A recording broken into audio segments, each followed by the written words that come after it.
প্রিয় সুধী, আসসালামু আলাইকুম রহমতুল্লাহি ওবারাকাতু। আশা করি সকলে ভালো আছেন।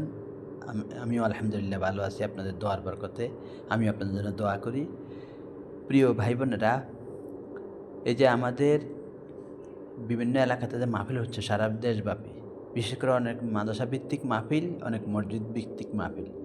মাদ্রাসা ভিত্তিক মাহফিলগুলোতে অনেক সময় দেখা যায় হুজুররা লেদা পোলাপানকে দিয়ে, মানে অল্প বয়সী বাচ্চা পোলাপানকে দিয়ে কালেকশন করে। এটাকে আপনারা সমর্থন করেন কিনা?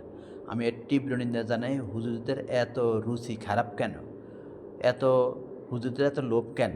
আর যে এলাকা মাহফিল করবে সেই মাহফিল সেই এলাকা ভিত্তিক হওয়া উচিত। সেই এলাকার মানুষের চাঁদা উঠাইয়া বা যেভাবে হোক তারা মাহফিল করবে। একজন ডোনেশন যদি তারা পায় তাহলে মাহফিল করবে।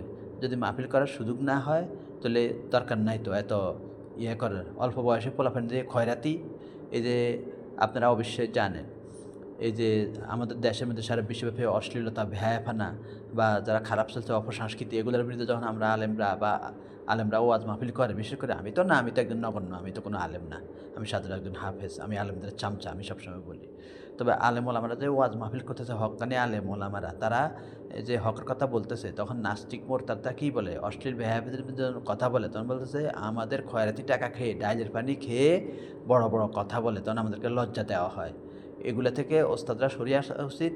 আপনারা সচেতন হবেন, কোনো পিচ্চি পোলাপানকে দিয়ে কোনো মাহফিলের কালেকশন না হয়, এটা অবশ্যই আমাদের সচেতন থাকতে হবে।